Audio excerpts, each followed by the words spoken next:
conoscere Stefano Moregola.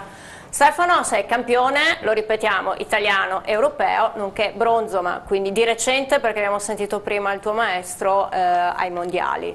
Com'è stata questa esperienza, visto il messaggio che ti ha passato il tuo maestro? Buonasera a tutti, questa esperienza è stata indimenticabile, direi, è un segno indelebile che mi rimarrà per tutta la vita, sia per quanto riguarda il mio bagaglio sportivo, diciamo, e anche io parlo a voce anche del mio collega che oggi manca, Andrea Fregnan. Spero di ritornarci presto perché è come andare alla Mecca, alla fonte del nostro sport, diciamo. Come hai iniziato? Quando hai iniziato? Perché non è facile, insomma, poi arrivare a questi livelli, quindi vuol dire che hai dedicato tutta la tua vita. Quanto ti alleni anche? Io ho iniziato nel 1993, all'età di 6 anni, e tuttora non ho mai smesso fino ad ora e adesso eccomi qua, insomma. Ci sono anche i risultati, quindi direi che sei ancora più incentivato a continuare. Sì, infatti l'importante è sempre porsi degli obiettivi e perseguirli fino a raggiungerli. Dove hai iniziato? Qual è stata la tua prima palestra? Con la scuola, con la palestra, come hai cominciato? Ho iniziato nella palestra della mia scuola, sempre seguito dal mio maestro attuale, dal maestro Fabrizio, che è anche, vorrei dirlo, il mio secondo padre, ecco, la mia seconda famiglia. Quindi Fabrizio l'hai visto crescere? E anche il mio maestro. E facciamo un applauso allora al tuo maestro. Perché noi diciamo sempre che questi grandi atleti, questi atleti che arrivano, poi insomma chi viene allo sport, è il nostro programma sportivo, che sia dirigente, che sia arbitro, che sia atleta, poi c'è sempre questa passione e bisogna sempre aver trovato qualcuno che ti accogliesse e te la facesse amare questo sport. Una grande soddisfazione.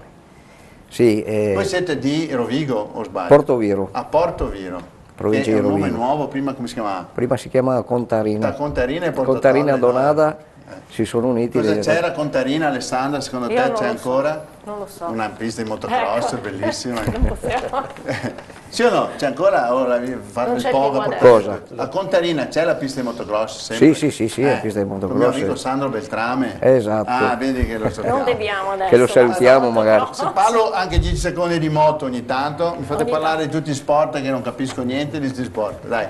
Sì, no, dicevo che è una grande soddisfazione portarsi fin da piccoli gli atleti e poi atleti che arrivano a questi livelli. Possiamo dire che sono 4 anni consecutivi che vincono il Grand Prix dei kata meno kata, praticamente è una specialità del kata, della lotta a terra, loro dimostrano la lotta a terra, lavorano sempre in coppia, Moregola e Fregnan, ognuno il suo ruolo. Perché sono in due? Cioè sono in due. È la specialità loro che è in coppia? In coppia. Si fa in coppia? Sì. Ma sono uno contro l'altro praticamente. Non so se abbiamo immagini di judo. Tutti i kata sono in coppia, perché un modello sta ad indicare il modello di una specialità. Quindi come cioè più si avvicina a quello che è il modello di un kata, si chiama così, sì. O di una... Si ricerca la perfezione. Si ricerca la perfezione nel movimento, nella dimostrazione della tecnica, pur restando sulla realtà anche in certi movimenti. E dicevo che loro sono 4 anni consecutivi che vincono il Grand Prix di kata meno kata, che sarebbe una sorta di campionato italiano in più fasi, in 6 gare. Sono da 2 anni consecutivi campioni italiani e da 2 anni campioni europei. E però, come abbiamo già detto, la medaglia più bella, anche se è la seconda medaglia di bronzo, perché anche a Pordenone nel 2012 sono arrivati terzi al campionato mondiale, ma la più bella è proprio quella di Kyoto, anche perché dobbiamo dire che davanti a noi solo 2 coppie giapponesi. Quindi tutto sono il resto i primi del mondo europei, dietro di noi. Io la medaglia di Kyoto l'ho chiamata di platino, perché una medaglia in Giappone per uno europeo e poi italiano Bene. Una conquista. Stefano, quali impegni hai adesso? Cosa ti aspetta? Tra 10 giorni abbiamo i campionati europei a Lignano Sabbiadoro. Quindi cercheremo di riconquistare. Cercheremo di riconfermarci. Faremo il tifo per te. E a giugno avremo di nuovo i campionati italiani a Taranto. E i prossimi mondiali saranno? I prossimi mondiali saranno a settembre a Malaga, in Spagna. e là andremo all'attacco. Con le Olimpiadi noi abbiamo qualcuno che No, questa vicino non è a una cui andiamo. specialità olimpica. non è una specialità. Questa non è specialità olimpica. È solo sci, cioè la Ok. lotta. Bene, allora il nostro studio Andiamo a non posso, conoscere. no, vorrei un applauso per Stefano e per gli impegni e anche il suo compagno di squadra. Allora abbiamo un Vediamo gruppo chi di c'è a atleti. fianco anche di Passa il microfono allora all'atleta abbiamo che un altro campione europeo Esatto. senior che è Busato Mattia. Buonasera a tutti. Allora un applauso a Mattia. Abbiamo cambiato disciplina. Siamo sempre all'interno della fisica, abbiamo cambiato disciplina e parliamo di karate. Karate. Dici karate o karate? Karate. E il maestro, il presidente dice che va bene, dai. Vanno bene tutte e Ma due, sì, ogni dai. anno è sempre le stesse cose, dico io, scusate. Prego. Niente. Tua Campione esperienza? perché è proprio freschissimo Fresco. questo titolo. Quando? Si sono conclusi i campionati europei l'1, 2, 3, 4 maggio. Ah, proprio. Quindi 10 siamo giorni. proprio fresco. Io venivo da esperienze solamente con la nazionale giovanile. 2 podi, sono arrivato terzo 2010 negli Under 21, sempre in Europa, secondo nel 2013 e adesso è arrivata alla mia prima esperienza con i grandi.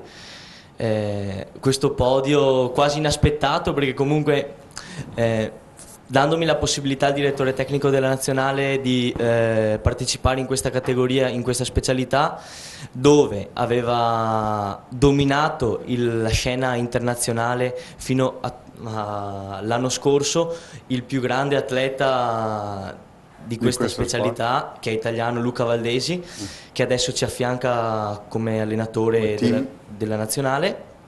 Mi ha dato questa grandissima opportunità, difficilissima, è una grandissima soddisfazione essere riuscito ad arrivare primo. Tu quando hai cominciato, in che società e di dove sei? Io sono di Mestre, mi alleno adesso in... Eccolo qui, lo vediamo Mattia proprio, quindi queste sono proprio le tue immagini. Cosa succede qua? Che è ancora Raccontaci un po'. emozionato, Mattia, si sente anche dalla voce quando parla. Ha capito di aver vinto. Bene. Facciamogli un applauso perché mi commuovo anch'io. Com'è quel momento là? Una grande emozione soprattutto perché da giovanissimo riuscire a primeggiare in Europa con vice campioni del mondo, campioni europei affermati, gente che comunque fa gare di questo livello da 10 anni. In realtà non ci credo ancora. Ma solo si percepisce questo. Bravo, vede, stai dicendo ti alleni adesso?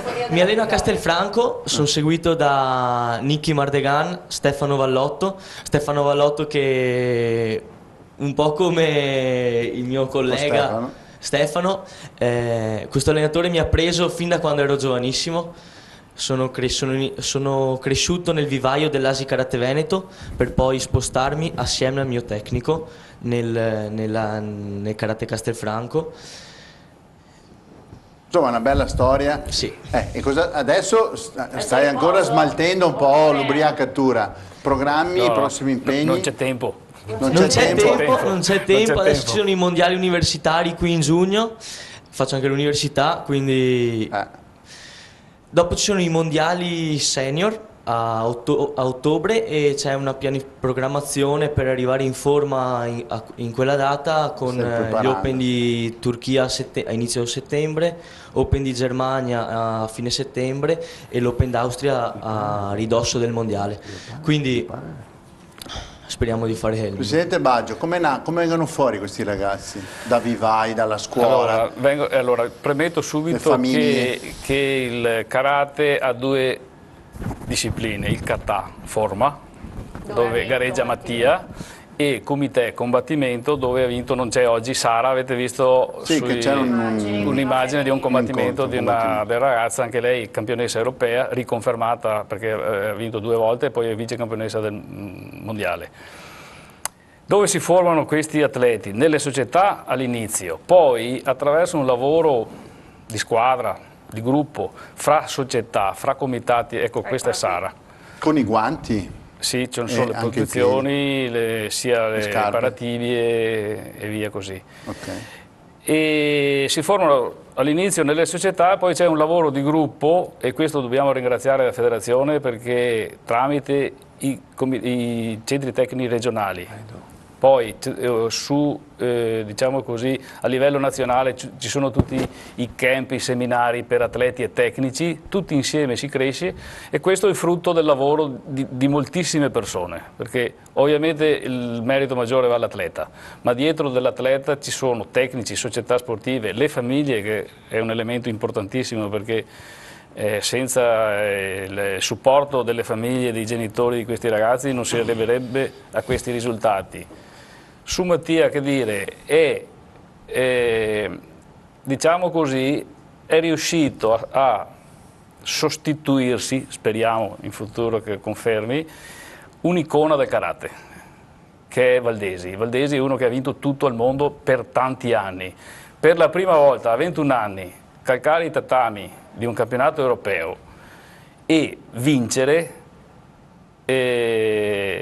diciamo così, sull'onda di risultati precedenti dove tutti si aspettano, no? Perché sono lì che ti puntano per vedere se sei in grado di confermare quei risultati, è stata una cosa grandiosa.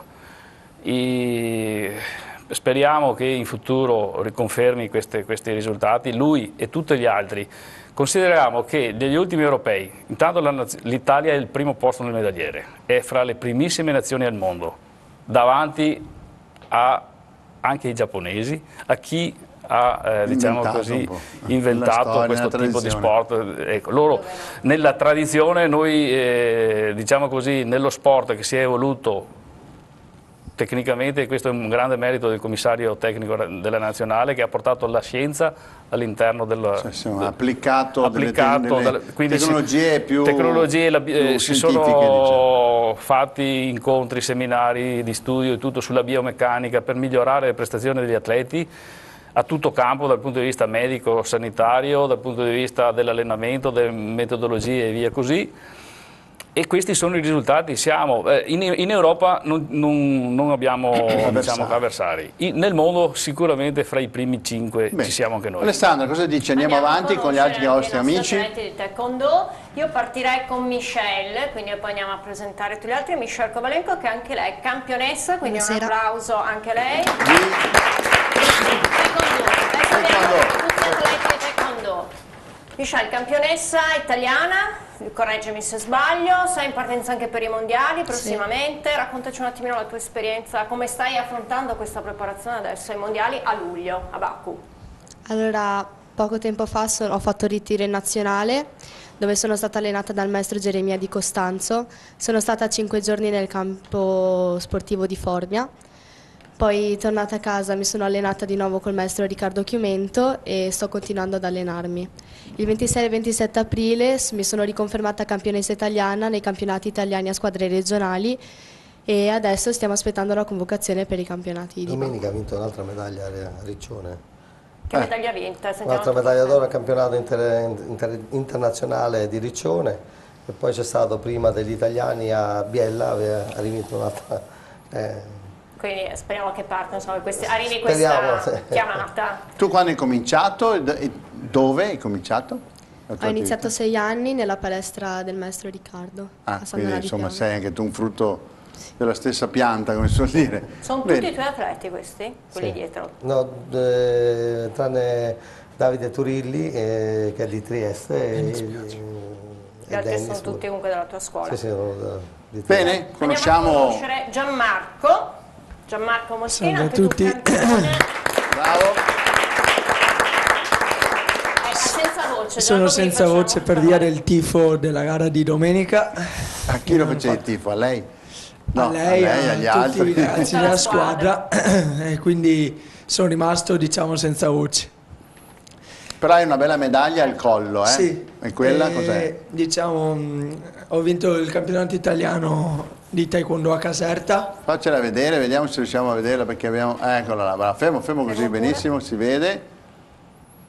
Facciamogli un applauso di nuovo, perché quando si vedono queste belle medaglie, questi bommini, ragazzi, questi restano nella vita di una persona, questi sono una cosa veramente bella. Dicevi? Dopo circa un anno di pratica di taekwondo e ho vinto la mia medaglia d'oro di campione italiano, quindi è una soddisfazione per me grossa perché ho raggiunto grossi risultati in poco tempo. Spero di continuare così. Il mio cammino è ancora lungo e voglio arrivare in alto. Bravo, questo è Riccardo. Abbiamo conosciuto dopo lo stato pubblicitario anche tutti gli altri ragazzi. Bene, grazie.